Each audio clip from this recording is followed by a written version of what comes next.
terus gitu loh. Takon sih nek arep apa-apa ki takon.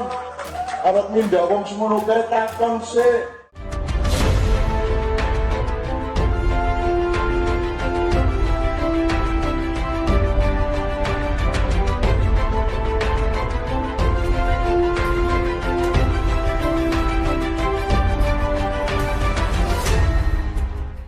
Tonton video ini sampai selesai agar Anda tidak gagal paham.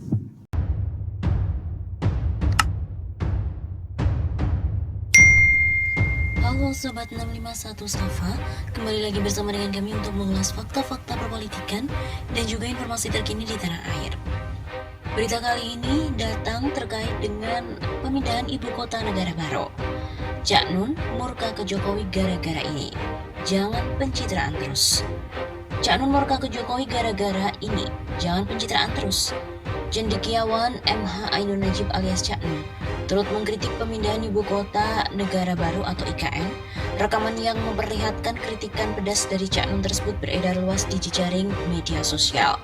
Adapun video itu mendadak viral usai diunggah oleh mantan Menteri Pemuda dan Olahraga atau Menpora Roy Suryo lewat cuitannya di Twitter seperti dilihat pada tanggal 20 Januari Kamis kemarin. Adapun dalam narasi kicauannya, Roy Suryo menilai sosok Cak Nun sebagai warga negara Indonesia yang masih berpikiran waras terkait dengan pemindahan ibu kota negara itu.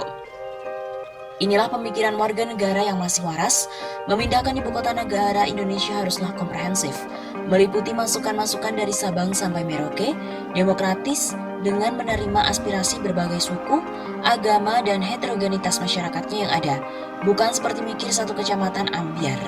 Cuit Roy Suryo dikutip dari redaksi terkini pada Kamis 20 Januari. Tampak dari video berdurasi singkat itu, Cak Nun dengan memakai bahasa Jawa melontarkan kritiknya terkait dengan pemindahan ibu kota. Dia menilai bahwa sebelum pemerintah memutuskan pemindahan IKN, harusnya penguasa bertanya dulu ke rakyatnya. Jangan seenaknya tanya dulu ke rakyatmu kalau ingin melakukan apa-apa. Jangan cuma gaya pencitraan terus. Tanya dulu kalau mau apa-apa, mau mindah orang banyak tanya dulu, ujar Cak Nun. Selain itu, Cak Nun juga mengatakan seharusnya pemerintah membuat diskusi publik terlebih dahulu untuk menanyakan pendapat masyarakat soal memindahkan ibu kota negara baru. Buat diskusi publik, tanya ke universitas, forum rektor, setiap kampus dibuat diskusi gimana mau pindah ibu kota. Tanya ke masjid-masjid, ke gereja, ke pasar-pasar. Lebih lanjut, menurut Cak Nun, pemindahan ibu kota harus dipikirkan pemerintah RI secara matang, lantaran itu tidaklah mudah seperti halnya pindah kos-kosan. Kamu anggap pindah ibu kota seperti pindah kos-kosan. Banyak multi efeknya, makanya harus dipikir matang-matang. Ini RI bukan Singapura, bukan kecamatan. Begitu imbuhnya.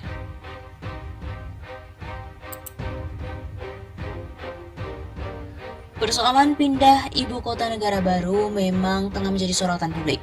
Dalam hal ini termasuk MH Ainun Najib atau Cak Nun juga turut mengomentari perihal IKN itu.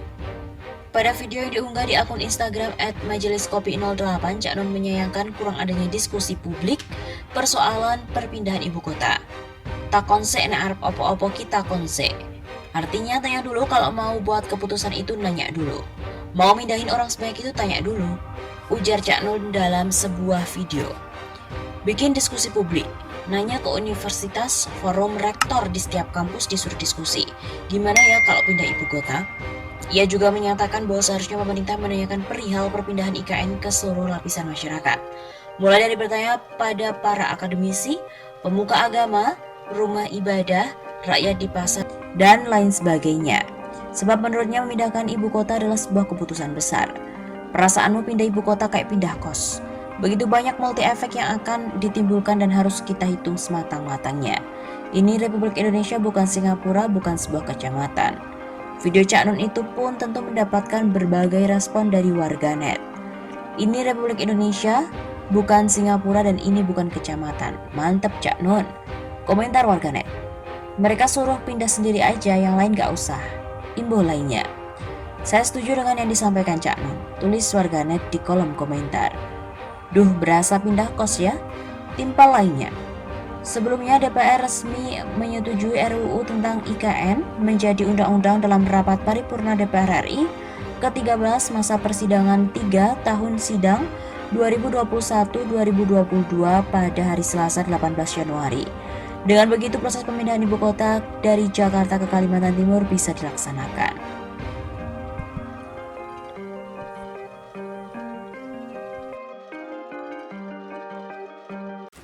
Terus gitu loh, takon sih arep apa-apa ditakon, arep mindah wong semono kae takon sih, bikin diskusi publik, takon nang universitas, forum rektor, di setiap kampus disuruh diskusi, dia ya nek dari ibu kota, takon nang masjid-masjid, takon nang gereja-gereja, takon nang pasar.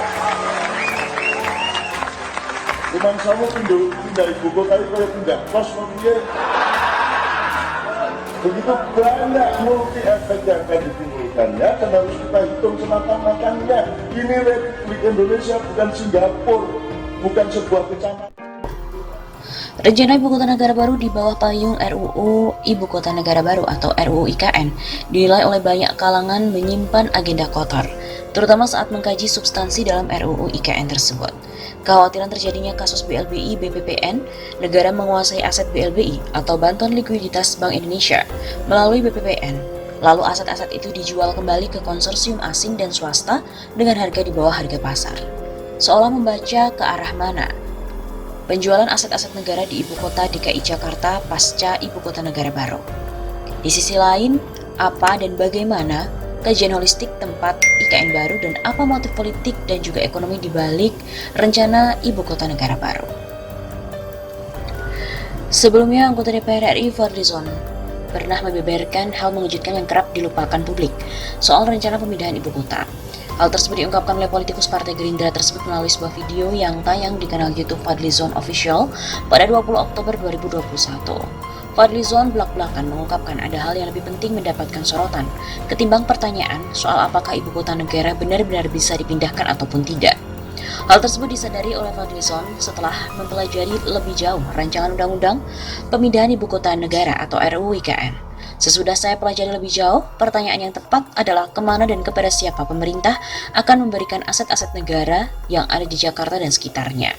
Banyak orang lupa bahwa di belakangnya ada agenda untuk mengalihkan aset-aset negara, baik berupa gedung ataupun lahan, terutama yang ada di Jakarta, kepada pihak lain. Menurut Wakil Ketua Umum Partai Gerindra itu bahwa agenda ini kotor dan berbahaya, lantaran potensi penyelewengannya sangat besar sekali. Saya melihat pola semacam ini akan kembali mengulang tragedi BPPN atau Badan Penyihatan Perbankan Nasional di masa lalu. Begitu ungkap Fadlizon. Pasalnya menurut Fadlizon, pada mulanya negara menguasai aset BLBI melalui BPPN, lalu aset itu dijual kembali ke konsorsium asing dan swasta dengan harga di bawah harga pasar. Jadi pertanyaan publik sekarang harus berubah, kepada siapa aset itu akan dialihkan. Itulah konsolidasi oligarki yang terjadi di tengah pandemi. Sungguh tragis dan juga sungguh ironis. Sementara itu, kritik soal rencana pemindahan ibu kota tidak hanya disuarakan oleh Fadlizon. Pakar ekonomi Rizal Ramli juga vokal dalam menyuarakan kritikannya. Salah satu hal yang dikritik Rizal Ramli adalah tentang pembiayaan ibu kota baru tersebut. Pertama, disebutkan sebagian pakai anggaran pemerintah. Kedua, nanti dibiayai dengan jual kantor-kantor strategis di Sudirman, depan Monas dijual atau disewakan ke swasta, lalu uangnya dipakai untuk membangun.